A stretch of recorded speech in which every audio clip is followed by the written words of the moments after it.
Iran और Israel में जारी तनाव के बीच मिडल ईस्ट में किसी भी समय एक और भीषण जंग का बिगुल बज सकता है। तेहरान में हमास नेता इस्माइल हानिये की हत्या के बाद इजराइल के ऊपर ईरान के हमले का खतरा सबसे ज़्यादा है। ईरान से हर दिन आ रही खतरनाक धमकियां इस बात की तस्दीक करती हैं कि ईरान इजराइल पर हमला कर हानिये की हत्या का बदला जरूर लेगा।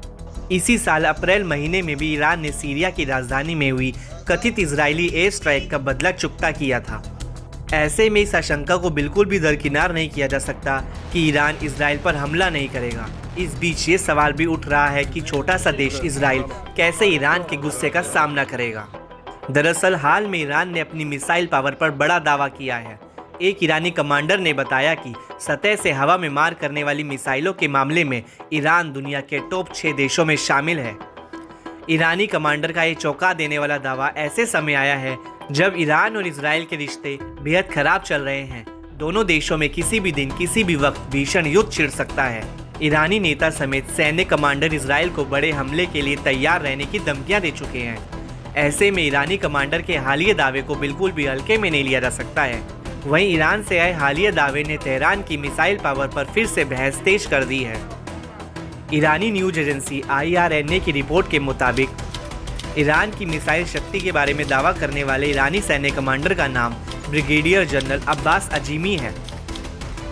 वह उत्तर पश्चिम ईरान में वायु रक्षा बल के कमांडर हैं। उन्होंने ईरान के एयर डिफेंस कार्यक्रम में दावा किया है। हालांकि कमांडर ने ईरान की सतह से हवा में मार करने वाली मिसाइलों की रेंज फिलहाल नहीं बताई है, मगर इस बात पर खासा फोकस किया कि उनकी रेंज ने ईरान को दुनिया के शीर्ष 6 देशों में शामिल कर दिया है। कमांडर ने यह भी कहा कि युद्ध और शांति की स्थिति की परवाह किए बिना ईरान की वायु रक्षा हमेशा अलर्ट पर रहती है। बता दें कि ईरान ने पिछले कई सालों में अपने एयर डिफेंस को काफ़ी मजबूत किया है। ईरानी ताकत का अंदाजा इस बात से लगाया जा सकता है कि ईरान के दूसरे देशों में भी एयर डिफेंस सिस्टम तैनात हैं। साल 2018 में आई रिपोर्ट के मुताबिक ईरान ने सीरिया में खोरदाद एयर डिफेंस सिस्टम की 3 यूनिट को तैनात किया था। कमांडर ने बताया कि पहले ईरानी सेना का अपने ही देश के सिर्फ 30% आसमान पर ही नियंत्रण था, मगर सेना पूरे देश के आसमान में निगरानी कर रही है। साल 1979 की इस्लामिक क्रांति से पहले ईरान एयर डिफेंस सिस्टम का आयात करता था, मगर क्रांति के बाद ईरान ने अपने घर में ही सिस्टम को बनाकर अपनी ताकत को कई गुना बढ़ा लिया है। ईरान में इस्लामिक क्रांति से पहले एयर डिफेंस सिस्टम की रडार जहां मैच 45 किलोमीटर थी, अब कई गुना बढ़कर 300 किलोमीटर से ज़्यादा तक पहुंच गई है। ईरान की बढ़ती सैन्य ताकत का लोहा अब पूरी दुनिया मानने लगी है। यही वजह है कि मिडल ईस्ट से लेकर अरब देशों में भी ईरान का कद काफ़ी ऊंचा हो गया है।